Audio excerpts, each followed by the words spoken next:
අයිබන් සුබදෑසනක් වාසනාවන්ත දෑසනක් ඔබට ප්‍රාර්ථනා කරනවා. අදත් ඔබේ සියලු යහපත් කටයුතු සාර්ථක කරගන්න ඔබට ශක්තිය ධෛර්යය ලැබෙන්න කියලා ප්‍රාර්ථනාවත් එක්ක අපි සූදානම් 7 වෙනි පැය ආරම්භ කරන්න. මේ වෙලාවේ ටිකක් වැසි සහිත කාලගුණක තත්ත්වයක් තියෙනවා. ඒ වගේම දිස්ත්‍රික් ගණනාවකට නායම අන්තුරු වැඟවීම් නිකුත් කරලා තියෙනවා. ඒ නිසා ඔබ ටිකක් පරිස්සමෙන් කටයුතු කරන්න. ඒ වගේම තමයි මේ අතරතුර කොරෝනා ව්‍යාප්තිය පාලනය කිරීම වෙනුවෙන් වගකීම් යුතු පුරවැසියන් විදිහට ඔබට කරන්න පුළුවන් හැමදේම කරන්න කියලා බොහොම ආදරෙන් ඔබෙන් ඉල්ලනවා. මොකද අපි සියලු දෙනා එකවන්ව එක්ව මේ වෙනුවෙන් මේ අභියෝගය වෙනුවෙන් මුහුණ දුන්නොත් විතරයි අපිට කොරෝනා වලින් තොර රටක් බවට මේ රටපත් කරගන්න පුළුවන් වෙන්නේ. ඒ අභියෝගය ජය ගන්න පුළුවන් වෙන නිසා අපි මේ වෙලාවේ කරන්න තියෙන හැම කැපකිරීමක්ම කරමු. ඉදිරි දවස්වලදී අපිට මේ නිදහස හිමි කර ගැනීම වෙනුවෙන්. අද අපි 7 වෙනි පැය ටිකක් වැඩිපුර අවධානය යොමු කරන්න සූදානම් අපේ රටේ පවතින නීති කෘත්‍යයන් සම්බන්ධයෙන් සහ අධිකරණ ක්‍රියාවලිය සම්බන්ධයෙන් මේ වෙලාවේ පවතින තත්ත්වය පිළිබඳව. අපේ රටේ හිටපු නීතිපතිවරයා විශ්‍රාම ගියා. නව නීතිපතිවරයෙක් වැඩි බාරගත් අධූරේ ඒත් එක්කම අර කලින් සිද්ධ වුණු අපේ රටේ ටිකක් වැඩිපුර සාකච්ඡාවට බඳුන් වුණු නීති කෘත්‍යයන් සඳහායි බලපෑමක් තියෙනවද? නැත්නම් ප්‍රමාද වීමක් තියෙනවද? එහෙම නැත්නම් කටයුතු ඉක්මන් වෙයිද? මොකක්ද ඒ සඳහා තියෙන මැදිහත්වීම? අනෙක් පැත්තෙන් තුන්වන ජනරජ ව්‍යවස්ථාවක් පිළිබඳව මේ රජයේ බලයට පත්වීමත් එක්ක ටිකක් වැඩිපුර සාකච්ඡා කළා. එක් රටක එක නීතියක් කියන සංකල්පය තුළ පදනම් වෙලා ඔවුන් තමන් ආරම්භ කරන්න සූදානම් වෙන අලුත් ප්‍රතිසංස්කරණ සඳහා රජයේ ඉදිරි වැඩපිළිවෙල සඳහා ජනතාවගේ ඡන්දය අපේක්ෂා කළා. ඡන්දය ලබා දුන්නා. ඒ කටයුතු කොහොමද සිද්ධ වෙන්නේ සහ එතනින් මෙපිට අපි වැඩිපුරම කතා කරන රංජන් රාමනායක හිටපු මන්ත්‍රීතුමන්, ඒ වගේම දුමින්ද සිල්වා හිටපු මන්ත්‍රීතුමන් සම්බන්ධයෙන් යම් තැනක යම් සාකච්ඡාවක් සිද්ධ වෙනවා. ඔවුන්ට මේ අධිකරණ ක්‍රියාවලිය තුල ලබා දුණු දඬුවම් ලිහිල්වලා ඔවුන් නිදහස් වෙයිද? නිදහස් කරන්න සූදානමක් තියෙනවද? නිදහස් වීම වෙනුවෙන් නීතිය ප්‍රතිපාදනයක් තියෙනවද? මේ සම්බන්ධයෙන් ටිකක් සාකච්ඡා වෙනවා. මේ කියන කාරණා ඇතුළුව මේ වෙලාවේ අධිකරණ අමාත්‍ය ධූරයට අදාළව ප්‍රශ්න ගණනාවක් තියෙනවා. අපි ඒ පිළිබඳව සාකච්ඡා කරන්න අද 7 වෙනි පැයට ආරාධනා කළා. ගරු අධිකරණ අමාත්‍යතුමන්ට ජනාධිපති නීතිඥ ලිසා ප්‍රිමැතිතුමන්ට. ඊටමත් මාදරින් ආයුබෝවන් කියලා ඔබතුමා පිළිගන්නවා. ආයුබෝවන් දසන සුබෝදෑසන. සුබෝදෑසනක් ගරු ඇමතුමනි. මම කැමති මුලින්ම මේ ප්‍රවේශයක් විදිහට වැඩසටහනට ආරම්භයක් ලබා ගන්න. දැන් හිටපු නීතිපතිතුමන් විශ්‍රාමයේ ගියා ධූරයෙන් දැන් නව නීතිපතිවරයෙක් පත් වෙලා තියෙනවා. එතකොට අර වැඩිපුරම සාකච්ඡාවට ලක් වුණු අපේ රටේ නීති කෘත්‍ය තමයි මේ වෙලාවේ පාස්කු ප්‍රහාරය සම්බන්ධයෙන් වන නීති කටයුතු ටික. නව නීතිපතිවරයා පත්වීම සහ හිටපු නීතිපතිවරයා විශ්‍රාම යාම කියන කාරණාවත් එක්ක ඊට අදාළ නීති කටයුතු සිද්ධ කිරීම සම්බන්ධයෙන් යම් තැනක ප්‍රමාදයක් සිද්ධ වෙයිද මේ විශ්‍රාම ගැනීම සහ නවපත් කිරීම? නෑ, අනිවාර්යයෙන්ම නෑ.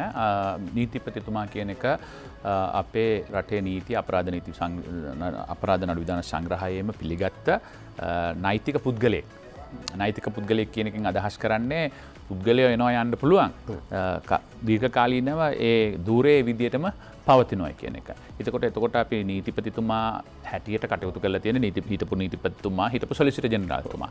එතුමාගේ ඊට පෙර නීතිපතිතුමා විශ්‍රාම ගිය වෙලාවේ එහෙම නැත්නම් නීතිපතිතුමා ශ්‍රේෂ්ඨ අධිකරණයට අග්‍රවිනිශ්චයකාර හැටියට පත් වුණාට පස්සේ තමයි ඊළඟ ස්තරයේ ඉන්න එක්කෙනා තමයි හිටපු නීතිපතිවරයා බවට පත් වුණේ. එතුමා තමන්ගේ කාලේ ඉක්ුත් වෙලා විශ්‍රාම ගියාම වැඩ බලන සොලිසිටර් ජෙනරාල්වරයා තමයි මේ දැන් නීතිපතිවරයා පත්ලා තියෙන්නේ. එතකොට ඒ සම්පූර්ණ ව්‍යුහය ඒ විදිහටම ක්‍රියාත්මක වෙනවා. එතකොට නීතිපතිතුමා ඉඳගෙන පෞද්ගලිකව විමර්ශන කරන්නේ නැහැ. එතුමා ඒ දෙපාර්තමේන්තුවේ නායකයා. එතුමා යටතේ විවිධ කණ්ඩායම් තියෙනවා. දැන් අපරාධ නීතිය පිළිබඳ කණ්ඩායමක් තියෙනවා, කොමර්ෂල් නීතිය පිළිබඳ තව කණ්ඩායමක් තියෙනවා, සිවිල් නීතිය පිළිබඳ තව කණ්ඩායමක් තියෙනවා. එතකොට මෙතුමා ඉතිස්සෙල්ලට හිටපු කණ්ඩායම ඒ විදිහටම 12 දෙනෙක්ගෙන් යුතුව ඒ හිටපු නීතිපතිතුමා විසින් ලොකු කණ්ඩායමක් ඉදිරිපත් කරලා තියෙනවා මේ සම්බන්ධයෙන් විමර්ශන පවත්වාගෙන යන්න. ඒ විමර්ශන කරන කණ්ඩායම ඒ විදිහටම තමන්ගේ විමර්ශන කරගෙන ගිහිල්ලා අවසානයක් දකින්නට ඕනේ. ඒ හින්දා නීතිපතිතුමා වෙනස් තුනයි කියලා එම ප්‍රශ්නයක් වෙන්න හේතුවක් නැහැ. අත් වශයෙන්ම ඔබතුමා අහපු ප්‍රශ්නෙට උත්තරයක් දෙන්න ඕන නම් පහුගිය සතියේ මම ගරු අතිගරු ජනාධිපතිතුමා සමග ජනාධිපති කාර්යාලයේදී මගේ ශ්‍රේෂ්ඨත්වයට අදාළ සියලුම අය එකතු කරගෙන අධිකරණ සේවා කොමිෂන් සභාවේ ලේකම්තුමා, නීතිපතිතුමා, එතකොට ප්‍රධාන නීති සම්පාදකවරිය මේ ඔක්කොම සම්බන්ධ කරගෙන අපි සාකච්ඡාවක් පැවැත්තුවා. ඒකදී ගරු අතිගරු ජනාධිපතිතුමා විමර්ශනවල ප්‍රගතිය පිළිබඳව වර්තමාන නීතිපතිතුමා ජනාධිපති නීතිඥ සංජය රාජරත්න මහත්මයාගේ විමසුවා. ඔහු ඒ පිළිබඳව ඉතාමත්ම හොඳ පැහැදිලි කිරීමක් කරා. එම නීති කෘත්‍ය සම්බන්ධයෙන් ඉතා උනන්දුවෙන් ඒ කණ්ඩායමම වඩාත් වේගෙන් කටයුතු කරමින් ඉන්නවා කියන එක තමයි ජනාධිපතිතුමාටත් මටත් පවසන්නේ. ගරු ඇමතුමා අපි දැක්ක හිටපු නීතිපතිතුමා විශ්‍රාම යනකොට එතුමා සඳහන් කරපු කාරණාවක් තමයි එතුමා අපේක්ෂාවෙන් හිටියා විපාක ප්‍රහාරය සම්බන්ධයෙන් වන නඩු කටයුත්තේදී අදාළ චෝදනාලාභීන් සඳහා චෝදනා පත්‍ර ගොනු කරලා අධිකරණයේ නඩු පැවරීම සඳහා වන ක්‍රියාවලිය සම්බන්ධයෙන්. එතනදී පොලිස් දෙපාර්තමේන්තුවේ යම් උද්ෘතයන් ලබා දීම සම්බන්ධයෙන් ප්‍රමාදයක් තිබුණයි කියන කාරණේ සම්බන්ධයෙන් සඳහන් කළා. යම් තැනකදී දැන් අලුත් නීතිපතිවරයාට මේ කටයුතු සිද්ධ කරගෙන යන්න සහ අවසානයේ ජනතාව අපේක්ෂා කරපු විදිහට නීතිය ක්‍රියාත්මක කිරීම වෙනුවෙන් විවිධ පාර්ශවයන්ගෙන් ඇති වෙලා තියෙන බාධා ඉවත් කරලා ඒක සක්‍රිය කර ගැනීම වෙනුවෙන් මොකද්ද ඔබතුමාලගේ තියෙන මැදිහත් වීම පොලිසිය සම්බන්ධයෙන් යම් තැනකදී යම් චෝදනාත්මකව කතා කළා එතුමා ඒ උද්ෘතයන් ලබා දෙන්නේ නැහැ උද්ෘතයන් ලබා දෙනවා නම් මේක ඉක්මන් කරන්න පුළුවන් සමහර වෙලාවට ෆයිල් එක එනවා ආපහු ෆයිල් එක යනවා මේවා සම්බන්ධයෙන් ටිකක් වැඩිපුර විමර්ශනය කරන්න කියලා මෙතන තියෙන ගැටලුව නිරාකරණය කර ගැනීම වෙනුවෙන් මොකද්ද ඔබතුමාලගේ තියෙන සාකච්ඡාව අබ්බන්තිරේ නෑ අත වශයෙන්ම දසුන් සාමාන්‍යයෙන් ඔය ක්‍රියාත්මක වෙනකොට දැන් මේ විමර්ශන සම්පූර්ණයෙන්ම සිද්ධ වුණේ නීතිපති දෙපාර්තමේන්තුවේ අධීක්ෂණය යටතේ. පොලිස් නිලධාරීන්ට තමන්ට ප්‍රමාණාත්මක දැනීම ඇතුව තමයි විමර්ශන කරන්නේ. මේක අපි කරමුකෝ දැන්. ඊට පස්සේ ඒකට නීතිපතිතුමා සම්බන්ධ වෙනවා. නීතිපතිතුමා සම්බන්ධ වෙලා නීතිපතිතුමා කියන්නේ පෞද්ගලික එතුමා නෙවෙයි. එතුමා නිලධාරීන් සම්බන්ධ වෙලා උපදෙස් දෙනවා මේක මදි මේ ශේෂ්ත්‍රයත් කරන්න. ඉතින් ඕක සාමාන්‍ය ක්‍රමයක්. ඕක හැම නඩුවකම වෙනවා. ඉතින් එතුමා මම ගරු පොලිසිය භාර අමාත්‍යතුමාත් එක්ක සාකච්ඡා කරාම එතුමා කිව්වේ ඔය ඉල්ලලා තියෙන හුඟක් දේවල් දැන් අවුරුදු දෙකක් තිස්සේ ඒගොල්ලොත් එක්ක තමයි මේක කරන්නේ. මේ අන්තිම සතිය වෙනකන් ඉඳලා ඉල්ලන්න ඕන කමක් තිබුණේ නැහැ. ඉතින් ඒක ඕන වෙලාවක ඉල්ලන්න තිබුණා. ඉතින් එහෙම තමයි ඒක එක්කෙනාට බෝලේ පාස් කරලත් හරියන්නේ නැහැ. නමුත් විමර්ශන එහෙම තමයි වෙන්නේ. ඒ අනුව ඒ ඉල්ලපු දේවල් හුඟක් ලබා දීලා තියෙනවා කියලා කිව්වා. සමහර වෙලාවට නඩු යන අතරතුරත් විමර්ශන වෙලා තියෙනවා. සමහර තාලත් ඒ නඩුවේ යම් කිසි තැනකට ගිහිල්ලා ඉතින් ওই විමර්ශන කටයුතු අලුතින් පැන නගින සාක්ෂි මත අලුතින් ලැබෙන දේවල් මත ඉතින් ඒක එච්චරම මේ බයවෙන්ඩ තරම් හේතුවන් නෙවේ එක එතන අපුල්ද රිබේර මැත්තුම අවසානය සඳහන් කරපු කාරණාව තමයි මේකට විදේශය මැදිහත්වීමක් තියෙන අපි ඒ සම්බන්ධයෙන් විමර්ශනයක් සිද්ධ කරලා නැහැ. ඒ මත පදනම් වෙලා සමහර වෙලාවට මේ වගකිවයුත්තන් නිදහස් වෙලා යෑමේ ප්‍රවණතාවයක් ඇති වෙන්න පුළුවන් කියන තැන එතුමා සඳහන් කළා. ඒ පිළිබඳව ඔබතුමාලගේ යම් සාකච්ඡාවක් සිද්ධ වුණාද? නෑ ඒක නම් මම දන්නේ නැහැ එතුමා මොන පදනමක් උඩ කිව්වද කියන එක. අධිකරණ අමාත්‍යවරයා හැටියට මම එදත් කියපු ආකාරයට දසුන් මට මේ විමර්ශන වලට පෞද්ගලිකව මම සම්බන්ධ වෙන්නේ නැහැ. ඒ අවශ්‍ය පහසුකම් ටික සලසා දෙන එක තමයි මම කරන්නේ. අමාත්‍යාංශයක් විදිහට දැන් ඒ අවශ්‍ය පහසුකම් ලබා දීම තුළ ඒ මැදිහත් වීම පිළිබඳ විමර්ශනය කරන්න මේ වෙලාවේ අදාළ අංශවලට පහසුකම් තියෙනවද එමෙතුමා? අනිවාර්යයෙන් මොනතරම් පහසුකම් ලබා දීලා ඉල්ලන තියලු දේවල් අපි ලබා දෙනවා. ඉල්ලන දැන් 50 දෙනෙක් අලුතෙන් බඳවා ගැනීම සඳහා පළවෙනි ඉන්ටර්විව් එක කරලා තියෙනවා. දෙවෙනි ඉන්ටර්විව් එක මේ යනවා. තාට්ටු 14ක විශාල අලුත් බිල්ඩින් එකක් ලබා දීලා අගමැතිතුමා ළඟදී ගිහිල්ලා ඒක විවෘත කරා. ඒක තාක්ෂණික සහාය ලබා දීම සඳහා ඔවුන්ට අවශ්‍ය UNDP එකත් එක්ක සාකච්ඡා කරලා ඔවුන්ට අර අපි කියනවා මේ කේස් මැනේජ්මන්ට් සිස්ටම් එකක් කියලා. ඒක ඔන්ලයින් එකත් එක්ක කාටද මේ ෆයිල් එක බාර දීලා තියෙන්නේ මොනවද තත්ත්වය කියන එක. ඉතිහාසයේ කවදාවත් නොවෙච්ච අතිවිශාල මුදලක් අතිවිශාල මේ යොමුවක් ඒ නීතිපති දෙපාර්තමේන්තුව හා සම්පූර්ණ නීති යාවත්කාලීන කිරීම පිළිබඳව අපි යොමු කරලා තියෙනවා. ඉතින් මම හිතනවා එතුමන්ලා තමන්ගේ වැඩ කටයුතු කරයි. ඇත්ත වශයෙන්ම මේ වෙනකොටත් එතුමා කියපු ආකාරයට එදා සාකච්ඡාවේදී අධිචෝදනා පත්‍ර 4ක් ගොනු කරලා තියෙනවා කියලා කිව්වා. හරි. මාව නැල්ලේ පුත්තල මේ කොළඹ නීතිපතිතුමාත් එක්ක මේ හිටපු පොලිස්පතිවරයා සම්බන්ධයෙන් හා ආරක්ෂක ලේකම් සම්බන්ධයෙන් ඒ නඩු දාලා තියෙනවා. ඉතින් මේ නොකර ඉන්නවන එක නෙවෙයි. නමුත් මේ අවසාන ප්‍රධාන එක සම්බන්ධයෙන් මම හිතනවා මට මේ නීතිය පිළිබඳ දන්න අයට පුළුවන් එහෙම කාලයක් කියලා ඕක කරන්න බෑ මේ ගෙවල් හදනවා වගේ අවල් දිනේ කරනවායි කියලා මේ ඉතාමත්ම සංකීර්ණ විමර්ශන.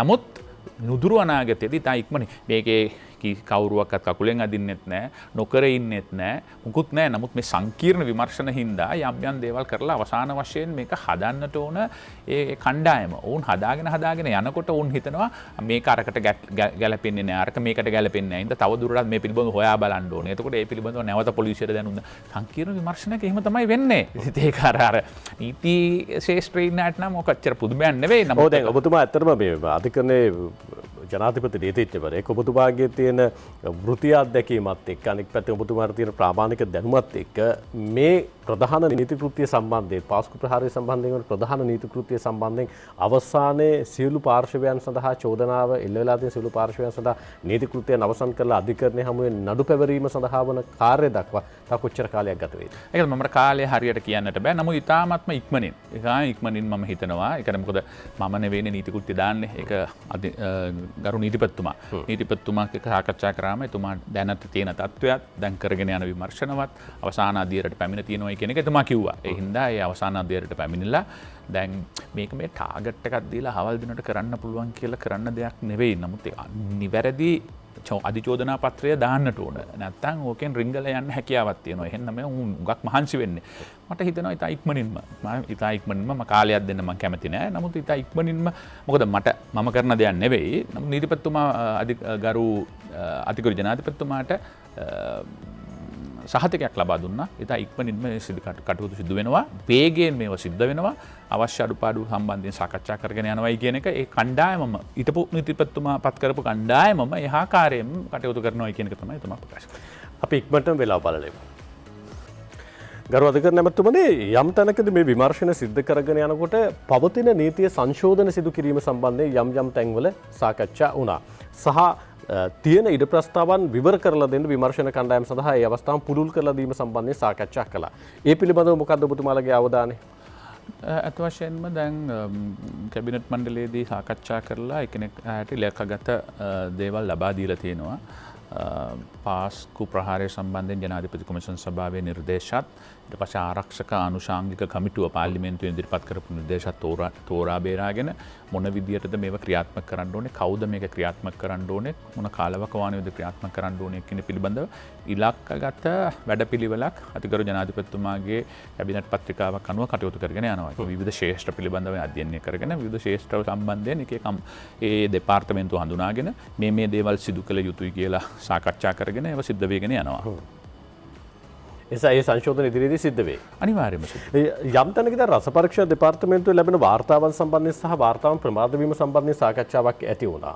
පහුගිය දිනවල ඇල්ෆටොක්සින් සම්බන්ධයෙන් උත් ගරු ඇමතුමා විමර්ශනය කිරීම සඳහා තියෙන ප්‍රධාන ආයතනෙන් රාජ්‍ය ආයතනෙන් රස පරීක්ෂණ දෙපාර්තමේන්තුව හැබැයි ඒ සඳහා ක්‍රියාත්මක වීම වෙනුවෙන් තාක්ෂණික භාවිතාවත් එක්ක ඇල්ෆටොක්සින් පරීක්ෂා කිරීම සඳහා අවශ්‍ය කරන යන්ත්‍ර රස පරීක්ෂණ දෙපාර්තමේන්තුවේ නැහැ කියන කතාව ඇති වුණා. එතකොට යම් තැනකදී උන්ට නීති කෘත්‍ය කරන්න අවශ්‍යම වෙන රිපෝට් එකක් ඒ හරහා ගන්න බැරි තත්ත්වයක් ඇති වෙලා තිබුණා නීති ක්‍රියාත්මක කරන්න. මෙන්න මේ වගේ සමහර තැන්වල මේ තියෙන අඩුපාඩු निराකරණය කරලා නිවැරදිව මේ නීතිය ක්‍රියාත්මක කරන අංශවලට නිලධාරීන්ට ඒ ක්‍රියාත්මක කිරීම වෙනුවෙන් අවශ්‍ය ආයතන ඔබතුමාලා හඳුනගෙන තියෙනවද අඩුපාඩු පූර්ණේ කරන්න අවශ්‍ය ආයතන ඔබතුමාලා හඳුනගෙන තියෙනවද යලි ප්‍රතිසංවිධානය කරන්න මොකක්ද ඒකේ තත්ත්වය?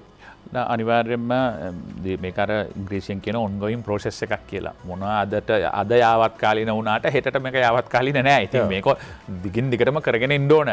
කන්න අරගෙන ඕක කරන්නට ඕන. එතකොට මම හිතන්නේ ඔබතුමා කතා කරන්නේ මේ අර කාර්මික ආයතනය පිළිබඳව. ඔවුන් තමයි ඔය කියන පරීක්ෂාව කරන්නේ. ඔව් හැබැයි රස පරීක්ෂා දෙපාර්තමේන්තුවේ වාර්තාවක් අවශ්‍යයි කියලා සඳහන් කළා. ඔව් රස පරීක්ෂක වාර්තාව දැන් හොඳයි අහපු ප්‍රශ්නේ. මම රස පරීක්ෂක මම මාත්‍ය ධූරය බාර ගන්නකොට මම රස පරීක්ෂක දෙපාර්තමේන්තුවට සැප්තැම්බර් මාසේ ගියා. ගිහිල්ලා පරීක්ෂා කරලා බලනකොට නඩු වාර්තා තිබුණා. දැන් පෙරේදත් එක සාකච්ඡා වුණා ගිය සතියේ අතිගරු ජනාධිපතිතුමාත් එක්ක. නඩු වාර්තා ගොඩ ගැහිලා තිබුණා 8000ක් විතර. ඒ කියන්නේ ඔබතුමා කියන එක හරි. මාස 6ක් 9ක් එනවා විශේෂයෙන්ම මත්ද්‍රව්‍ය වලට අදාළ ඒවා. ඒ පිළිබඳව තොරතුරු සාකච්ඡා කරලා එන්න මාස 6ක් 9ක් ගත වෙනවා. ඒ එනතුරු මේ මිනිස්සු මොකද කරන්නේ ඇතුළේ ඉඳගෙන තමයි ඉන්නේ. ඒ අතර පොඩි මත්ද්‍රව්‍ය උදුර මේ චෝදනාවකට ලක් වෙච්ච අය ඉරබාරයට ගියාම මාස 6ක් 9ක් රිමාන්ඩ් එකේ ඉන්නකොට වෙන අයත් එක්ක එකතු වෙලා උන්ගේ ජීවිතේම විනාශ වෙලා යනවා. අපි මම දිගටම විශ්වාස කරපු එක තමයි තෝරු මොයරු තෝරගෙන ඕන් පස්සේ යන්නට ඕන. ආල්මැස්සෝ අරගෙන ඇතුළට දාලා කාලය නාස්ති කරන එක වැඩක් නැහැ. පිට රටවල් වල උන්ව සමහර රටවල් වල ග්‍රෑම් 2කට වඩා අඩු එක අපරාධ වරදක් හැටියට දකින්නෙත් නැහැ. ඒක රෝගයක් හැටියට දකින්නේ. මමත් දකින්නේ මේගොල්ලෝ වින්දිතයෝ පොඩි අය. ඉතින් මේක පටලවගෙන තියෙන්නේ. අපි මම දිගින් දිගට මේ දත් සාකච්ඡා කරේ උඩින්ම ඉන්නවා 100ක් විතර. ඒ අයව නැති කරලා දාන්න ඕනේ. ඒ අය පිටිපස්සේ යන්න ඕනේ. මේ යටින් ඉන්න මිනිස්සුන්ගේ වැඩක් නැහැ. මේ ඇබ්බැහි වෙච්ච මිනිස්සු. අපි කරන්නේ ඇබ්බැහි වෙච්ච මිනිස්සුයි, ජාවාරංකාරයෝයි, ප්‍රවාහනය කරන්නන් ඔක්කොම එක මික්ස්චර් එකකට දාලා හැමෝටම එකම හැන්දෙන් බෙදනවා.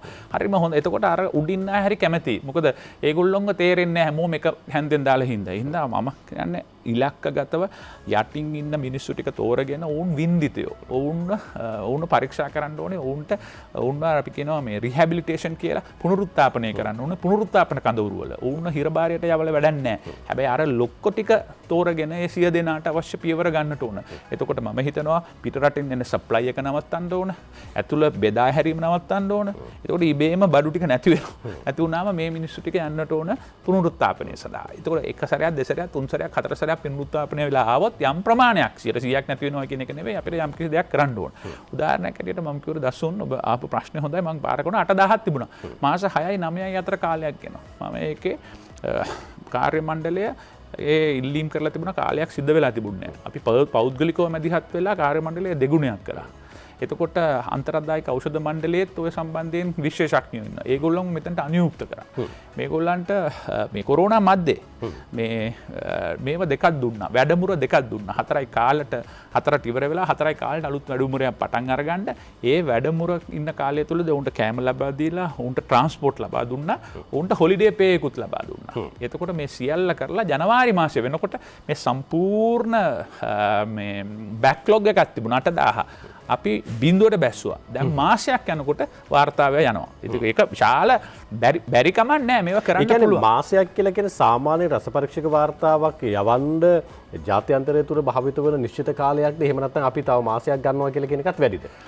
මම හිතනවා තිබුණු තත්ත්වයක් එක්ක මම හරි කැමැති මාසකින් කරගන්න පුළුවන් නම්. මොකද ඔක අද කාගෙන් අත්අඩංගුවට ගන්නවා. අත්අඩංගුවට ගන්නවා නම් ඒක පොලිසිය ඉදිරියේ සීල් කරන්න ඕනේ. ඒක මහේස්ත්‍රාත්තුමාට යන්න ඕනේ. ඕ මහාධිකරණතුමාට. ඒ අනුව නියෝගයක් ඇතුව රස පරීක්ෂකයාට එන්නට ඕන. රස පරීක්ෂකයාට ආවට පස්සේ එතුමාට තියෙන දේවල් අනුව තියෙන කටයුතු අනුව වෙලා අනුව පරීක්ෂා කරන්න ඕනේ. සමහර දේවල් තියන්නට ඕනේ. වාර්තාව පරීක්ෂා කරලා විතරක් නෙවෙයි වාර්තාව සකස් කරන්න ඕනේ. වාර්තාව සකස් කරලා යලි යවන්න ඕනේ. මේ කාර්යයට මාසයක් ගත්තම මම තිබුණු තත්ත්වයක් එක්ක මම දන්නේ නැහැ ඔබ අහපු ප්‍රශ්නේ හොඳ ජාත්‍යන්තර නිරීක්ෂණ මට්ටම මම දන්නේ නැහැ. අපි හිටපු 9 මාස 9යි 6ත් එක්ක මාසකින් කරනවා කියලා කියන්නේ නීතිඥවරු ජජස්ලා හැමදෙනාම මේ සම්බන්ධයෙන් ලොකු ප්‍රසාදයක් තියෙනවා. ඒ වැඩේ එහෙම කරනවායි කියලා අටර්නි ජෙනරල් ඩිපාර්ට්මන්ට් එකත් එක්ක. ඉතින් අපි මම ඒගොල්ලන්ට ලබා දීලා තියෙන්නේ කොහොම හරි මේක මාසෙන් ඉවර කරන්න ඕන කියලා. දැන් ඔය රිපෝට් එක අධිකරණයට ගියාට පස්සේ අනෙක් පැත්තෙන් තියෙන චෝදනාව තමයි අධිකරණය දැන් ඔය වගේ ෆයිල් 8000ක් මේ රස පරීක්ෂා දෙපාර්තමේන්තුවේ තිබ්බා වගේම සමහරලාට එකපාරක් කතා කරලා පැත්තක තියලා තියෙන නඩුත් තියෙනවා 34000ක්. මේ නඩු කටයුතු ඉක්මන් කිරීම වෙනුවෙන් මොකක්ද ඇමතුමා දැන් ඔබතුමාලා බිල්ඩින් එකකුත් හැදුවා. අලුතින් බඳවා ගැනීමුත් සිද්ධ කළා. මහාධිකරණත් ඉදිරිපත් කරනවා කියලා ඔබතුමාලා කටයුතු සූදානම් කළා. නඩු ඉක්මන් කිරීම වෙනුවෙන් මොකක්ද අරගෙන තියෙන ක්‍රියාමාර්ගය? ඔව් ඒක තමයි. නඩු අවසාන වශයෙන් නඩු අහන එක සම්පූර්ණයෙන්ම නඩු අහන එක ස්වාධීන අධිකරණ සේවා කොමිෂන් සභාව හරහා තමයි සිද්ධ වෙන්නට ඕනේ. අපිට පුළුවන් ඔබතුමා කියපු ආකාරයට පහසුකම් සලසන්න නීති සංශෝධනය කරගෙන යනවා අපි. දැන් අවසාන මේ පරිගණක ජාලගත කිරීම අවසාන අධීරයේ තියෙන්නේ ප්‍රොකියුමන්ට්ස් වලට ගිහිල්ලා තියෙන්නේ. ඊට පස්සේ අලුතින් පහසුකම් ලබා දෙන්න පුළුවන් අපිට. අලුතින් බිල්ඩින් ලබා දෙන්න පුළුවන්. නමුත් වාඩි වෙලා නඩු අහන්න බෑනේ අමාත්‍යාංශයට. ඒ වැඩ ටික කරන්නට ඕන නීතිපති මේ ගරු අධිකරණ සේවා කොමිෂන් සභාව හා විනිශ්චයකාරවරු හරහා. ඉතින් ඔවුන් ඒ පිළිබඳව අපි නිරන්තරයෙන්ම සාකච්ඡා කරගෙන ඉන්නවා. ඉතින් මම ගිය සතියේත් ඒක පිළිබඳව ගරු අග්‍රවිනිශ්චයකාරතුමා ඇතුළු අධිකරණ සේවා කොමිෂන් සභාවත් එක්ක සාකච්ඡා කරා. දැන් මෙහෙම එකක් තියෙනවා දැන් ලංකාව විතරක් නෙවෙයි ලෝකයේ ඕනම රටක ප්‍රජාතන්ත්‍රවාදී ක්‍රියාත්මක වෙනකොට අපේ සීමා තියෙනවා. ඒ සීමාව හඳුනගෙන තමයි මේ කටයුතු කරන්න ඕනේ. මට පුළුවන් අවශ්‍ය පහසුකම් සලසා දෙන්න නීති හදන්න ඔක්කොම. මම ගිහිල්ලා අධිකරණ සේවා කොමිෂන් සභාවේ පුටුවේ වාඩි වෙලා මේ ඒ වැඩේ කරන්න ගියොත් එහෙම එතන විශාල ඝට්ටනයක්. ඔය ඇමතුමා නෑ එතෙන් යන්න බෑ ඔබතුමාට. හරි. දැන් ඔබතුමා රස පරීක්ෂණ දෙපාර්තමේන්තුවේ මේ තියෙන තත්ත්වය අධ්‍යයනය කරලා ඔබතුමා අර අන්තරායකර ඖෂධ පාලක මණ්ඩලයේ හිටපු කට්ටියත් මෙතෙන්ට දැම්මා. ඊට පස්සේ ඔබතුමා ශිප් ක්‍රමේ වෙනස් කළා, වෙන ගෙවීම් කළා. උන්ට ලබා දිය යුතු සියලු පහසුකම් ලබා දීලා මේක ඉක්මන් කළා. අධිකරණයේ ඒ වගේ ඉක්මන් කිරීම වෙනුවෙන් ක්‍රියාත්මක වෙන්න බැරිද පහසුකම් ටික සලසලා හරි? අනිවාර්යයෙන්ම. ඔව් හොඳයි ඔය ප්‍රශ්නේ අහපු එක. අපි මේ දේ හොඳට තෝරුම් අරගෙන තියෙනවා. ඒකේ ප්‍රතිඵලයක් හැටියට තමයි මම පුළුල් ශේෂ්ත්‍ර 3ක් හඳුනගෙන තියෙනවා. එකක් තමයි ඇත්තම අතේ අධිකරණයේ ධාරිතාවයේ ලොකු ප්‍රශ්නයක් තියෙනවා. මම දන්නේ නැහැ මේ ඉතිස්සෙල් ඔබත් එක්ක සාකච්ඡා කරනකොට මම කියලා තියෙනවද කියලා. දියුණු රටවල් වල මිලියනයකට නඩුකාරවරු 100ක් 150ක් ඉන්නවා. සමහර මිඩල් ඉන්කම් කන්ට්‍රීස් වල අපි තායිලන්තය වගේ රටවල් ගත්තම 70ක් විතර තියෙනවා.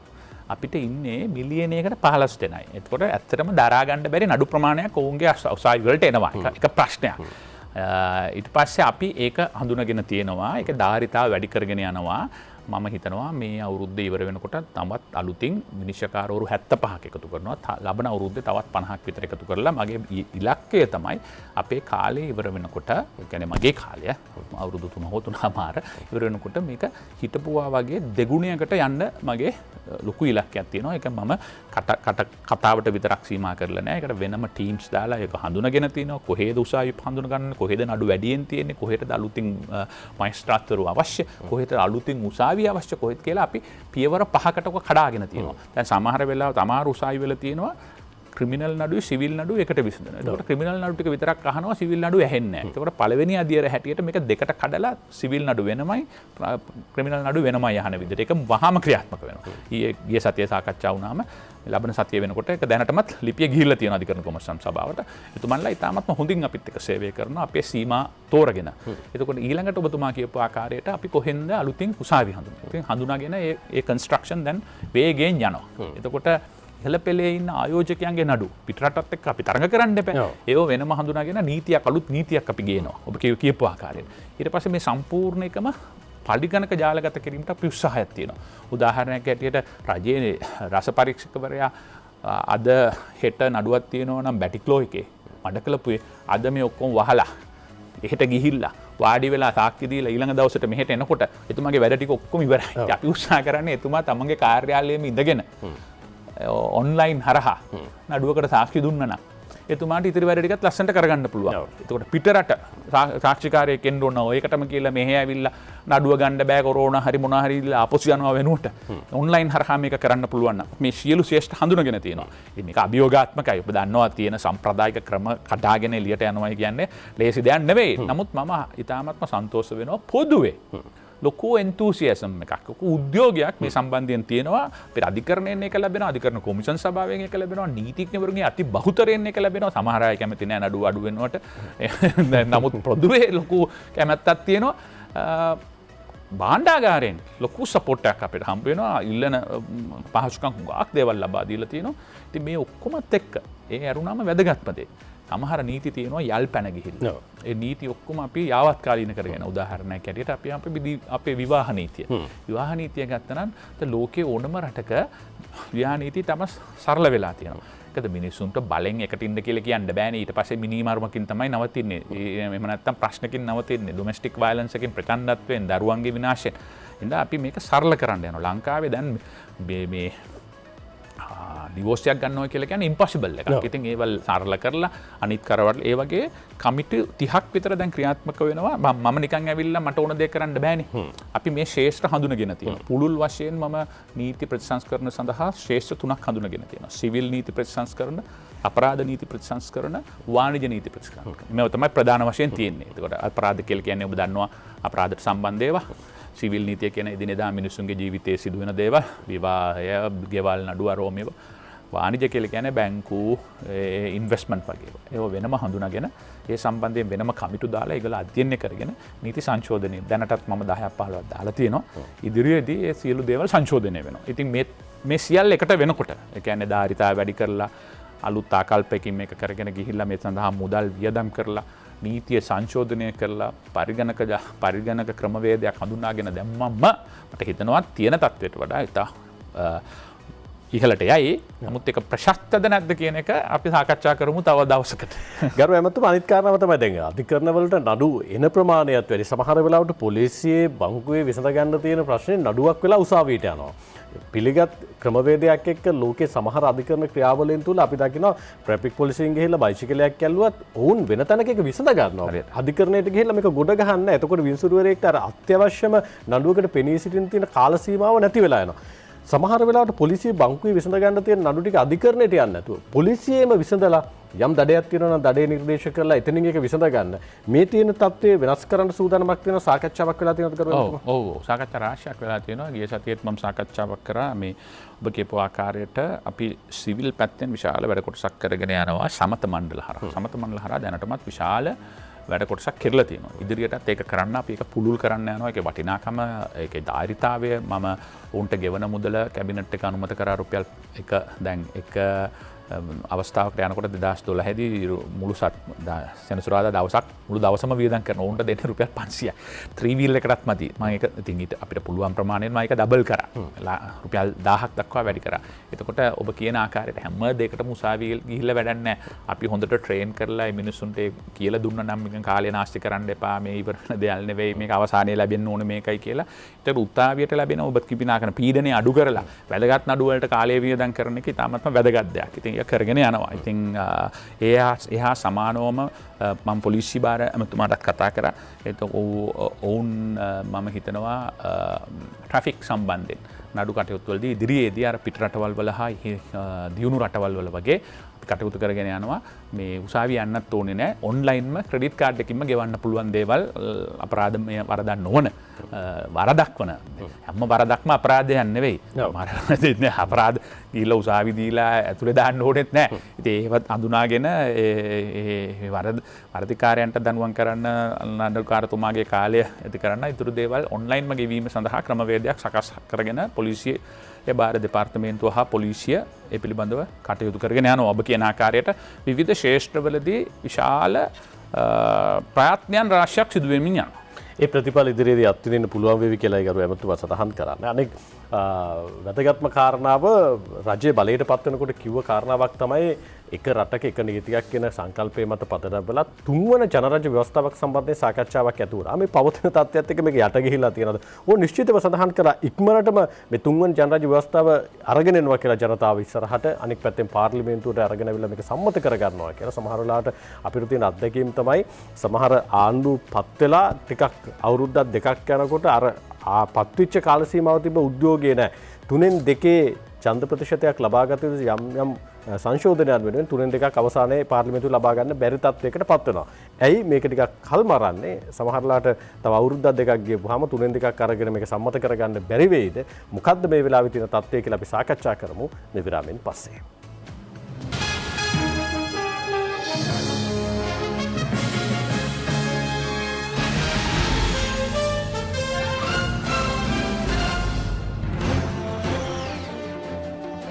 අපි අලිත හත්තර පැත් සමගින් ගරු අධිකරණ අමාත්‍යතුමන් ජනාධිපති නීතිඥ අලි සබ්රිපැත්තුමන් එක්ක අපි හත්තර පැයේ ඉන්නේ. ගරු ඇමතුමා මම අර විරාමයට යන කලින් සඳහන් කරපු කාරණාව තුන්වන ජනරජ ව්‍යවස්ථාවක් සම්බන්ධයෙන් ටිකක් වැඩිපුර කතා කළා. මොකද්ද මේ වෙනකොට ඒකේ තත්ත්වය? ඔබතුමා හරි ඒ සම්බන්ධයෙන් අපි සාකච්ඡා කරලා අධිකරණ ජනාධිපතිතුමා කැබිනට් මණ්ඩලයේ අනුමැතිය ඇතුව කමිටුවක් පත් කරා. ඒ කමිටුව දීර්ඝ වශයෙන් සාකච්ඡා කරලා විවිධ ශේෂ්ත්‍ර ඒ කියන්නේ මීට ඉස්සෙල්ලා දැම් පවතින ව්‍යවස්ථාව මීට ඉස්සෙල්ලා පැවති ව්‍යවස්ථා අලුතින් ව්‍යවස්ථා හැදීම සඳහා කරන ලද ප්‍රයත්නයන් ඒ පිළිබඳව ජනතාවගේ මතයන් පිටරටවල් වල තියෙන විවිධ ක්‍රමවේද පිළිබඳව සාකච්ඡා කරලා පුළුල් සාකච්ඡාවක් කරලා ඒ කමිටුව ඉදිරියට මාත් ගිහිල්ලා සාකච්ඡා කරා. ඔවුන් කටයුතු කරගෙන යනවා. කරගෙන යනකොට තමයි අපි ඔක්කොම දන්නවා යම් අභියෝග රාශියක් මැද්ද තමයි මේ සියලු දෙනාට කටයුතු කරන්න සිද්ධ වෙලා තියෙන්නේ. සංචරණ සීමා, ලොක්ඩවුන් පොදුවේ අපි කැමති විදිහට කතා කරන්න බැරි එක මේ ඔක්කොමත් එක්ක පස්සේ ඒක එකතු වෙලා උන්ට තව මාස 3ක කාලයක් ඉල්ලලා තිබුණා. මේ මාස 3 කාලය අපි ලබා දීලා තිනවා. මම හිතනවා උන් අවසාන අධීරේ ඉන්නේ මේ ඒ කෙටුම්පත හදන. ඒ කෙටුම්පත හැදුවට පස්සේ ඒ කෙටුම්පත පාර්ලිමේන්තුව හරහා බොහෝ විට අපිට සෙලෙක්ට් කමිටි එකක් අපි කියන්නේ තේරීම්කාරක සභාවක් පාර්ලිමේන්තුවේ පත් කරලා ඒ විද්වතුන් විසින් සකස් කරන ලද කෙටුම්පත සාකච්ඡා කරලා තමයි ඉදිරියට කරගෙන යන්නට ඕන. ඒක දැන් මේ ආණ්ඩුව පත් වෙනකොට දැන් ඔබතුමා ටිකක් ආණ්ඩුවේ නීති කෘත්‍යයන් සම්බන්ධ ටිකක් වැඩිපුර මැදිහත් වුණා. ඔබතුමාලා අපේක්ෂා කරපු විදිහට තුන්වන ජනරජ ව්‍යවස්ථාව ගේන්න පුළුවන් වේද කරු එමතුමා මේ යන විදිහට? අපේ බලාපොරොත්තුවක් තියෙනවා ඒක ගේන්නට. ඉතින් අනිවාර්යයෙන්ම මට ජනාධිපතිතුමා ලබා දීපු උපදෙස් අනුව අපි බලාපොරොත්තු වුණේ ගිය අපි 20 වන සංශෝධනය ගෙනෙන අවස්ථාවේදී අපි කිව්වා මාස අවුරුද්දකින් අපි කෙටුම්පතක් ඉදිරිපත් කරන්න බලාපොරොත්තු වෙනවා කියලා. මේ සියලු බාධක අස්සේ වුණත් අපිට ඒ දේ කරගන්න පුළුවන් වෙයි කියන එක තමයි මට හිතෙන්නේ. තව මොකද අපි ඔක්තෝබර් මාසෙ ගෙනාවේ. ඔක්තෝබර් දක්වා මට තව මාස 4ක විතර කාලයක් තියෙනවා. අපි බලාපොරොත්තු වෙනවා තව මාසෙකින් විතර මේ කෙටුම්පත හම්බ වෙයි කියලා. ඒක හැබැයි ඉතින් මගේ පැත්තෙන් කරන්න පුළුවන් වෙන්නේ අර ඔබතුමා කියපු ආකාරයට හඳුනාගෙන ඇති ආකාරයට තාක්ෂණිකව කෙටුම්පතක් හදලා නීතිමය පැත්තෙන් මට ලබා දෙන්න පුළුවන් දායකත්වය ලබා දෙන්න. ඊට පස්සේ ඕක අතර ගන්නට ඕන දේශපාලන අධිකාරිය. කතා කරන්න ඕනේ, සාකච්ඡා කරන්න ඕනේ, එකඟතාවය ඇති කර ගන්නට ඕන. පුළුවන් තරම් අපි කියනවා දැන් ඕනෑම ව්‍යවස්ථාවක් ලෝකේ දසුන් අපිට පුළුවන් බලහත්කාරයෙන් ඔබ්බවන්න. ඊට වඩා වැදගත් වන්නේ පුළුවන් තරම් දුරට මිනිස්සු එකතු කරගෙන මේ නැත්තම් ලංකාවේ නැබ්බුවම දැන් 13 වන සංශෝධනය බලන්න පැවැත්ම පිළිබඳ ලොකු ප්‍රශ්නයක් තියෙනවා. ඒ හින්දා ඒක දැන් හොඳම දේ තමයි දකුණු අප්‍රිකාවේ ව්‍යවස්ථාව. දකුණු අප්‍රිකාවේ ව්‍යවස්ථාව 10%ක් 15ක් වුණු සුදු ජාතිකයෝ තමයි දකුණු අප්‍රිකාව අවුරුදු 100ක් විතර පාලනය කරේ. කළු ජාතිකයෝ සිට 80ක් ඇවිල්ලා උන්ට ඕනකම තිබුණා සම්පූර්ණයෙන්ම දාලා තනි කළු ව්‍යවස්ථාවක් හදන්න. නමුත් එතකොට සුදු පාත් වර්ණ භේදභාදය කළුව වර්ණ භේදභාදයකින් මේ ප්‍රශ්නෙට විසඳුමක් නෙවෙයි. ඒක තේරුම් අරගෙන නෙල්සන් මැන්ඩෙලා මැතිතුමා කිව්වා අපි සුදුත් නෙවෙයි කළුත් නෙවෙයි. ඕනෑම පාටකට ඉන්න පුළුවන් අපි දේ දුන්නක් පාට තියෙන රේන්බෝ නේෂන් එකක්. එකක් හදලා හැමදෙනාම එකතු කරගෙන ඒක පවත්වාගෙන යන්න. මොන පාදක අවශ්‍යක තිබුණත් අද වෙනකොට ව්‍යවස්ථාව ලෝකේ හොඳම ව්‍යවස්ථාවක් හැටියට හැමෝම පිළිගන්නවා. තාමත්ම විශිෂ්ට ගණයේ ව්‍යවස්ථාව. මම පෞද්ගලිකව විශ්වාස කරන්නේ පුළුවන් තරම් කොන්සෙන්සස් එකක්. 100%ක්ම අපිට එකඟ වෙන්න බැරි වෙයි. නමුත් පුළුවන් තරම් හැකි හැම අවස්ථාවකදීම අපිට එකඟතාවයක් ගොඩනගා ගන්න පුළුවන් වුණොත් මේක සිංහල ජනතාවටයි, දෙමළ ජනතාවටයි, මුස්ලිම් ජනතාවටයි, කතෝලික ජනතාවකටයි, මහ ජනතාවටයි, පොදු ජනතාවට, මේ සුළු ජනතාවට කොටස් වලටයි හැමෝටම පිළිගන්න පුළුවන් නිර්ණායක අතිබහුතරයක් තියෙනවා නම් මේකේ පැවැත්ම හුඟක් කල් වෙයි. ඒ කියන්නේ පොදු එකකතාවයක් මත පදනම් වෙලා ඔබතුමාලා තුන්වෙනි ජන රජ ව්‍යවස්ථාව ගේන්න ලෑස්ති වෙන්නේ. එහෙම තමයි අපිට මට ලැබිලා තියෙන උපදෙස්. ගරු ඇමතුමා ඔබතුමාලා මේ අධිකරණ සංකීර්ණයත් ආරම්භ කරනවා. ඒ වගේම නව අධික විනිසුරුවරුන් උත්පත් කර ගන්නවා. මේක ටිකක් පුළුල් කරලා කටයුතු අරගෙන යන සූදානම් වෙනවා. සමහර වෙලාවට පිට රටවල අධිකරණ ක්‍රියාවලිය පිළිබඳව දැක්කහම අපිට හිතෙන්නේ ඒක ටිකක් සමීපව අධිකරණ කටයුතු සිද්ධ කරනවා කියලා. සමහර වෙලාවට අපේ රටේ උත්තරීතර අධිකරණය තුල සමහර විනිශ්චයකාරවරු සමහරවල් චූඩිතත් එක්ක කතා කරන්නේත් නැහැ. කතා කරන්න අර ළඟ ඉන්න කෙනත් එක්ක අවුරුදු 60ක් 70ක් එහා ගියපු සම්ප්‍රදාය අපි තාමත් අරගෙන යනවාද කියලා. මේක පරිවර්තනය කරන්න සූදානමක් නැද්ද? පරිවර්තනය වීමක් නැත්නම් සමහරවිට විනිශ්චයකාරවරයා ඉන්න චූඩිතයාගෙන් ප්‍රශ්න කිරීම ඉතාමත්ම සමීපව කරන්න අදහසක් නැද්ද? ඒ පරිවර්තනයකට අපේ රටේ අධිකරණ පද්ධතිය යන්නේ නැති වේද? යන්න සූදානමක් නැති වේද? මොකද්ද තියෙන තත්ත්වය? ඒ පරිවර්තනය සිදුවේ යුත්තේ අධිකරණය තුලින්මයි. අධිකරණ සේවා කොමිෂන් සභාව. කොතනකදී හරි බාධාවක් තියෙනවද ගරු ඇමතුමා ඒ තත්ත්වයට අනුවර්තනය වෙන්න? නෑ මම හිතන්නේ නෑ. නමුත් ඔබ කියපු ආකාරයට විනිශ්චයකාරවරුන්ගෙන් අතිබහුතරය ඉතා හොඳට තමන්ගේ වැඩ කටයුතු කරගෙන යනවා. සමහර අය මම දන්නවා අපිටත් ප්‍රශ්න තියෙනවා මම දිගින් දිගටම කතා කරනවා අපිට නීතිඥවරුනුත් කියනවා භාවිතය එච්චර සුදුසු නෑ. ඉතින් ඒක දවස් ඔය ප්‍රශ්නෙට නම් දවසින් දෙකෙන් විසඳුන්නේ නෑ. ආණ්ඩුවකින් විසඳුමුකුත් නෑ. ඒක වෙන්නට ඕනේ ශේෂ්ත්‍රීය පරිණාමය වෙන්නට ඕනේ. ඇවිල්ලා අනිත් රටවල් ඔබ කියන ආකාරයට දැන් අනිත් සියලු දේවල් පරිවර්තනය වෙනවා. නේ දැන් ගොවියා පවා පිටරට දේවල් හොඳට බලලා දැන් ගොවියොත් වැඩ කරන්නේ ඔන්ලයින්. එතකොට ඒ සියලු ශ්‍රේෂ්ඨ පරිවර්තනය වෙනවා නම් සියලු ශ්‍රේෂ්ඨ පරිණාමය වෙනවා නම් සියලු නේත අභිවර්ධනය වෙනවා නම් ඇයි නීතිය විතරක් නොවෙන්නේ යාවත් කාලීන වින්දා. ඒක විය යුතුයි. අපි දිගටම කියනවා පාර්ලිමේන්තුවත් කියනවා හම්බ වෙන වෙලාවෙත් කියනවා මම හිතන උන් අරගෙන එක තමුන්ගේ ශේෂ්ත්‍රය තුළ ඒක කරන්නට ඕන. මම හිතන්නේ අධිකරණ සේවා කොමිෂන් සභාවේ පිළිබඳ උත්සාහයක් දරනවා. නමුත් මගේ අපේ පැත්තෙන් කරන්න පුළුවන් දේ තමයි ඔබ කියන ආකාරයට ලංකාවේ අධිකරණයට බඳවා ගැනීම පිළිබඳව තියෙන ක්‍රමවේදය යලි සලකා බලන්නට ඕන. ජාත්‍යන්තරව පිළිගත් නිර්ණායකවලට ගැලපෙනවද? ඔවුන් ඒ මේ එක්සෑම් එකක් විතරක් තියලා ඒකේ තියෙන ලකුණු මත විතරක් පදවා ගන්න එක එහෙම නැත්නම් සම්මුඛ පරීක්ෂණයකින් කරන එකට වඩා ඔබට ගිය දැන් දියුණු රටවල් වල සිංගප්පූරුව වගේ ඉන්නලා සයිකොලොජිකල් ඇසෙස්මන්ට් එකක් කරනවා. ඒ කියන්නේ ඔවුන්ගේ මනෝවිද්‍යාත්මකව ඇසෙස්මන්ට් එකක් කරනවා. අධ්‍යයනයක් කරලා බලනවා මේකට සුදුසුද ඔහුගේ වර්තම මොනවද කියලා. ඉතින් ඒවා අපි භාවිතා කළ යුතුයි. ඊට පස්සේ අපේ රටේ තියෙන සීමිත සම්පත්වලට අනුව බොහෝ විට ඔය ප්‍රක්ටිස් කරන ලෝයස්ලව තමයි අවුරුදු 3කට වැඩිය දැන් 5ක්ද මන් දන්නේ 5ක්ද කොහෙද ඇඩ්වර්ටයිස් කරලා එක්සෑම් එකක් තියලා ඔවුන්ව තමයි තෝරගෙන ඔන් ද ජොබ් වගේ තමයි දවස් 45ක විතර පොඩි ට්‍රේනින් එකක් දාලා මහේස්ත්‍රාත්තුමෙක් හැටියට පත් කරලා යවනවා. ඔහු ශ්‍රේෂ්ඨ ඉඳගෙන තමයි ඉගෙන ගන්න. ඉතින් ඒක කරන්න බෑ දීර්ඝ කාලීනව. අපි උත්සාහ කරන්නේ ඒකත් වෙනස් කරලා පුළුල් පුළුල් ක්‍රමවේදයකට අනුව ස්ට්‍රක්චර් ට්‍රේනිං කියන මේ ස්ට්‍රක්චර් ට්‍රේනිං කියල කියන්නේ අර යුනිවර්සිටිය එකක වගේ ඒගොල්ලන්ට උගන්නලා තමයි මේ නඩුකාරතුමාගේ පුටුවේ වාඩි කරවන්න ඕන. ඊට පස්සේ ඔන්ගෝයින් ට්‍රේනිං ඒ අතරතුරදී ඉදිරියේදී ඔවුන් කොහොමද තවදුරටත් අලුත් ප්‍රවණතා පිළිබඳව එතකොට නඩු ඔබතුමා කියපු ආකාරයට නීතිය පිළිබඳව විතරක් දැනීමක් තිබිලා නඩුකාරවරුන්ට මදි. එතකොට ඔවුන්ට PR ස්කිල් කොහොමද, ටෙක්නිකල් ස්කිල් කොහොමද, කේස් මැනේජ්මන්ට් කොහොමද කියන එක පිළිබඳව යම් දැනීමක් අවශ්‍යයි. මට ඊළඟට තිබෙන ප්‍රශ්නේ ඒක තමයි. සමහරලාට අධිකරණ තුල අපි ගියපුවාම වෙනම ලෝකයකට ගියා වගේ. සමහරලාට භාෂාවත් වෙනම එකක් වගේ. සමහරලාට තියෙන නීති පොත විතරයි. ඉතින් එහාට ගිහලා මානුෂීය නීතිය කියන එකක් සමහරලාට භාවිත වෙන්නේ නැහැ. මේ පරිවර්තනය සමහරලාට අපි දියුණුවයි සඳහන් කරන යුරෝපීය රටවල අධිකරණය තුල අපි අත්විඳිනවා. අනිවාර්යයෙන්. ඉතින් මේ පරිවර්තනයකට අපි තාම යන්නේ නැති ඇයි කියන කාරණේ සම්බන්ධයෙන් ප්‍රශ්නයක් තියෙනවා. මම හිතන්නේ එතනට යන්නට ඕන කියන එක. ඒ අනුව දැන් මගේ පැත්තෙන් මම ගිය සතිය ආපු එකත් හොඳයි. ගිය සතිය මම අධිකරණ ජනාධිපතිතුමත් එක්ක ඔය සෙක්ට මේ ඒ සියලු පාර්ශවයත් එක්ක කරපු සාකච්ඡාවක් කරා කියලා කිව්වා. ඒ සාකච්ඡාවේදී මම යෝජනා කරා අපිට ඒ සම්බන්ධයෙන් අධිකරණයේ විනිශ්චයකාරවරුන් පුහුණු කරන ජාත්‍යන්තරයට ගැලපෙන ආකාරයේ ආයතනයක් නිර්මාණය කරන්න ඕනේ, විශ්වවිද්‍යාලයක්. ඒක මම කරනවා. ඒ සම්බන්ධයෙන් මුල් පියවර ගන්නවා. ඒන් අවසාන වශයෙන් ඒක තමයි ප්‍රතිඵලය. හැබැයි ඒකේ ප්‍රතිඵලය නම් ටිකක් කාලයක් යයි. මොකද unless දැන් ඉන්න අය තේරුම් අරගෙන ඒක වෙනස් කරගත්තේ නැත්නම් හුඟක් අය හොඳට කරනවා. නමුත් මට පේනවා ඔබ කියන ආකාරයේ චෝදනා රාශියක් තියෙනවා.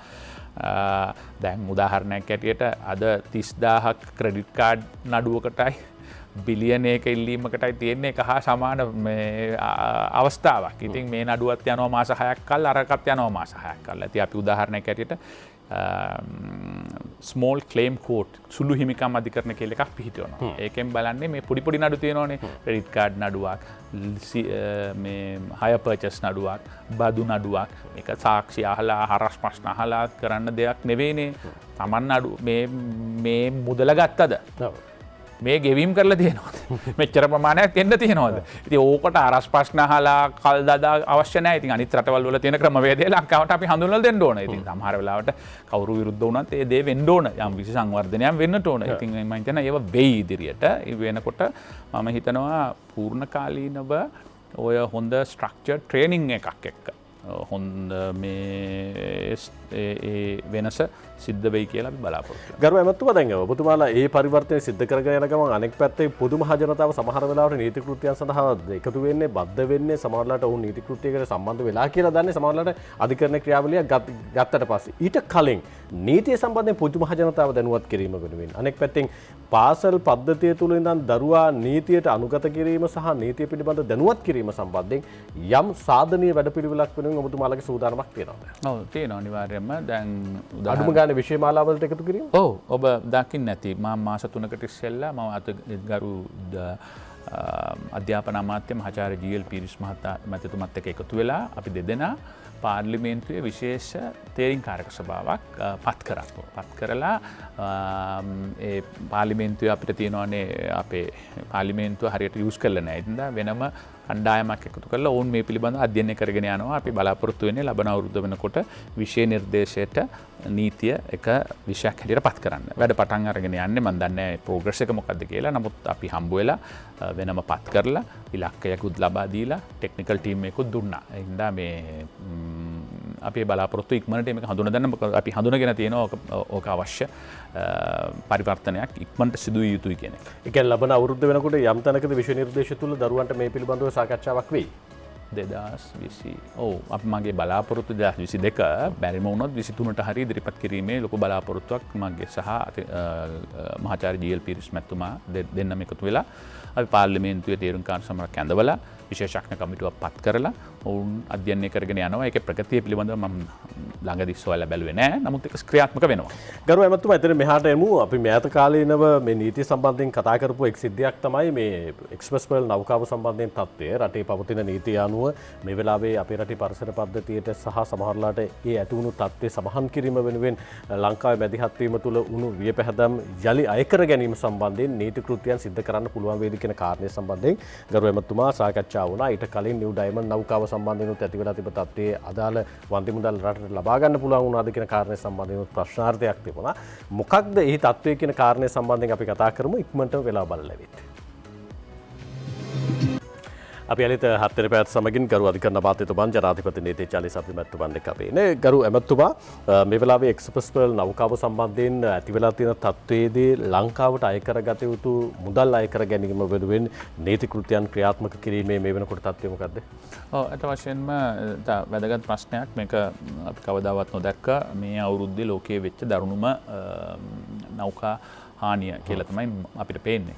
දැන් ඒ සම්බන්ධයෙන් මේ වනකොට අපිට මේ ගින්න සමනය කිරීම සඳහා සහ අවශ්‍ය පියවර ගැනීම සඳහා යම් වියදමක් හෝ යම් දෙයක් කරලා තියෙනවා නම් ඉන්ටරිම් අතුරු ඉල්ලීමක් හැටියට ක්ලේම් එකක් හිමිකම් පෑමක් ඉදිරිපත් කිරීම සඳහා ගරු නීතිපතිතුමා කටයුතු කරගෙන යනවා කියලා කියනවා. මම දන්නේ නැහැ ඉදිරිපත් කරාද නැද්ද කියලා. නමුත් ඒක කරගෙන යනවා. නමුත් ඊට වඩා වැදගත් මේකේ ඊට වඩා අති විශාල හානියක් පාඩුවක් අපිට සිද්ධ වෙලා තියෙනවා. අපේ සමුද්‍රයට, අපේ සමුද්‍ර ජීවීන්ට, අපේ වෙරළට, අපේ දීවර කර්මාන්තයට, අපේ ආර්ථිකයට, කලාපේ නැවතොටුපළක් හැටියට අපේ වරාය අධිකාරියට මේ සියල්ලටම සිද්ධ වෙච්ච පාඩු රාශියක් තියෙනවා. ඒක පුළුල්ව සලකා බලන්නට ඕන. ඉතින් මේක ඇත්තට සරල දෙයක්ුත් නෙවෙයි. මොකද අවසාන වශයෙන් අපි ලෝකයේ යම් යම් සම්මුති රාශියක් තියෙනවා. ඒවැයි යම් සීමා තියෙනවා. අපි ඉල්ලන ගණන් දෙන්නේ නැහැ. දැන් ඒකට අපි සම්බන්ධ වෙලා තියෙනවද? ඒ සීමා මොනවද? ඒ සීමා වලින් ඔබට යන්න නම් අපි නැව්කරුවන්ගේ නොසැලකිල්ල හා අපරීක්ෂාව තහවුරු කරන්නට ඕන. ඉතින් ඒකට කොහොමද අපි සම්බන්ධ වෙන්නේ පිළිබඳව පුළුල් කතිකාවක් අද දින මම මගේ අමාත්‍යාංශයේදී සියලුම අය එකතු කරගෙන ඒ පිළිබඳව සාකච්ඡා කරගෙන යනවා. රට වෙනුවෙන් අපි ඉටු කළ යුතු යුතුකම් ඉෂ්ට කරන්නට මේ සියලු දෙනාම කැප වෙලා ඉන්නවා. විවිධ කණ්ඩායම් දැන් නීතිඥවරු මාත් එක්ක 7-8 දෙනෙක් ස්වේච්ඡාවෙන් සත්‍යයක්වත් නැතුව ලංකාවේ හා පිටරටින් අය එකතු වෙලා තමන්ගේ නොලෙජ් එක තමන්ගේ ඒ පිළිබඳව තියෙන දැනුම ලබා දීලා පුළුල් සාකච්ඡාවක් අපි කරගෙන යනවා. ඒකෙන් අපි බලාපොරොත්තු වෙන්නේ අපිට පේන ඔය වියදම් වෙච්ච එක ආපසු ලබා ගන්නවා කියන්නේ ඒ ඊටාමත්ම දශමයක විතර එකක්. ඊට වඩා මේ සිද්ධ වෙච්ච මහ විශාල ව්‍යසනය හේතු කොටගෙන දැනට මධ්‍යකාලීනව හා දීර්ඝකාලීනව විශේෂයෙන්ම අපේ පරිසරයට සහ මුහුදේ මත්ස්‍යයන්ට ජීවීන්ට අපේ ඒ සිද්ධ වෙච්ච සියලු දේවල් අත්ත වශයෙන්ම තක්සේරු කරන්න පුළුවන් ද දන්නෙත් නැහැ. නමුත් ඒ තියෙන නිර්ණායකත් එක්ක තියෙන නීතියත් එක්ක උපරිම මුදල අය කර ගැනීම සඳහාත් එය නැවත පරිසරය ආරක්ෂණය කිරීම සඳහා යොදවා ගැනීම සඳහාත් තමයි අපේ බලාපොරොත්තුව. ඒ සම්බන්ධයෙන් සියලුම ශේෂ්ත්‍රවල ඉන්න විශේෂඥයන් සම්බන්ධ කරගෙන අපි කටයුතු කරගෙන යන්නට මට ජනාධිපතිතුමාගෙන් උපදෙස් ලැබිලා තියෙනවා. ඒ හිමිකම් පෑම සම්බන්ධයෙන් ඉතිරි දේවල් නෙවෙයි. නමුත් ඒ නීති කෘත්‍යයට අද අපි සාකච්ඡාවක් ඒ සම්බන්ධයෙන් මගේ අමාත්‍යාංශයේදී පවත්වනවා. අවසන් විනාඩි ගරු ඇමතුමා මේ ප්‍රශ්නේ අහන්න ඕනේ. රංජන් රාමනායක හිටපු මන්ත්‍රීතුමා සම්බන්ධයෙන් සහ දුමින්ද සිල්වා හිටපු මන්ත්‍රීතුමා සම්බන්ධයෙන් යම් තැනකදී නීතියේ සහනයක් ලැබෙයි කියන කාරණේ සම්බන්ධයෙන් සාකච්ඡාවක් ඇති වෙලා තියෙනවා. තිබුණා. මේ වෙනකොට ඒකේ තත්ත්වය මොකද? ඔබතුමාලා ගිල්ලීමක් කළා තියෙනවද? අධිකරණ අමාත්‍යාංශයේ මැදිහත් වීමක් තියෙනවද? මොකද තත්ත්වය? දැන් මම දන්න ආකාරයට මට කිසිම දෙයක් ලැබිලා නැහැ තාම. ඒක ජනාධිපතිතුමාගේ තියෙන බලයක්. ජනාධිපතිතුමාගෙන් තමයි ඉල්ලීම කරන්න ඕන. ජනාධිපතිතුමා තමයි ඊට පස්සේ යම් යම් නිර්ණායක තියෙනවා ඒක අනුගමනය කරන්නට ඕන. මට පෞද්ගලිකව තාම කිසිම දෙයක් පිළිබඳව දැනීමක් නැහැ. ගරු ඇමතුමා අධිකරණයේ තියෙන ධාරිතාව ඉක්මවලා ගිහිලා සමහරලාට රැඳවියන් නදවලා තියෙනවා කියලා පහුගිය කාලේ සඳහන් කරානේ. එක අධීරකදී උන් නිදහස් කළා. දෙවෙනි සිරගෙදර. සිරගෙදර වල. දැන් ආයෙ නිදහස් කිරීමේ සූදානමක් තියෙනවද ගරු ඇමතුමා? දැනට තියෙන තත්ත්වය ප්‍රමාණවත්ද රැඳවියන් දැනට වුණත් අපි නිදහස් කරා ළඟදී විශාල ප්‍රමාණයක් අපි නිදහස් කරා. ඒකේ ප්‍රධාන දැන් අපේ ධාරිතාවය 8500ක්. වැඩිම වුණත් 11000. මොනෑම අවස්ථාවක මේ කොරෝනාවට පෙර 28000 30000ක් වෙනවා. දැන් පස්සේ මේ ඊයේ පෙරේදත් ලොකු ප්‍රශ්නයක් වෙලා තිබුණා. අපි මොකද ඔක පාලනය කරගෙන යන්න විදියකුත් නැහැ. හැමෝටම ගැරණු කොරෝනාත් හැදෙනවා. එහෙනම් මේ වෙනකොට මම හිතනවා 19000ක් විතර ඒත් ධාරිතාවයෙන් ඔබට ගිය එක. නමුත් ඒ සම්බන්ධයෙන් අපිට සැලැස්මක් තියෙනවා. ඔබ දන්නවා අති විශාල ප්‍රිසන් කම්ප්ලෙක්ස් එකක් අපි හොරණ ගොඩ නගනවා. 10 ගුණයක් විශාල කැපැසිටි එකක් දැන් කොළඹ තියෙනට වැඩියි. එතකොට ඔබතුමාලට ඒ ගැටලුවත් නිරාකරණය කරගන්න පුළුවන් වෙයි. අපි බෙහෙවින්ම ස්තුතිවන්ත වෙනවා අද 7 වෙනි පැය වැඩසටහනට සහභාගී වීම සම්බන්ධයෙන් ගරු අධිකරණ අමාත්‍යතුමන්ට ජනාධිපති නීති චාලිස් අභිපත්තුමන් ඉතාමත් මාදරෙන් ගෞරවයෙන් ස්තුතිවන්ත වෙනවා ආයිබන් කියලා බොහොම ස්තුතියි මට ලැබුණ අවස්ථාව. සමහර වෙලාවට අධිකරණ අමාත්‍යාංශය තුළ පෙර නොවිරු ආකාරයක පරිවර්තනයක් සිදු වෙමින් පවතිනවා. ඒක රටේ හෙට දවස වෙනුවෙන් නීතිකරුක පුරවැසියන් බිහි කිරීම වෙනුවෙන් සහ උන් අපේක්ෂා කරපු රටක් නිර්මාණය කිරීම වෙනුවෙන් ඇත්තටම සාධනීය කාරණාවක් වෙයි. ඒ මල්පල ගැන්වෙන තෙක් ජනතාවට ප්‍රතිලාභات පත් වන තෙක් ඔබතුමාලට ක්‍රියාත්මක කරන ශක්තිය ධෛර්ය ලැබෙන්න කියලා ගරු එමෙතුමා ප්‍රාර්ථනා කරනවා. අපි සමගන්නවා යලිමුණ ගැහිම හෙට උදේ 7ට 7 වෙනි පැයේ. අයිබෝන්.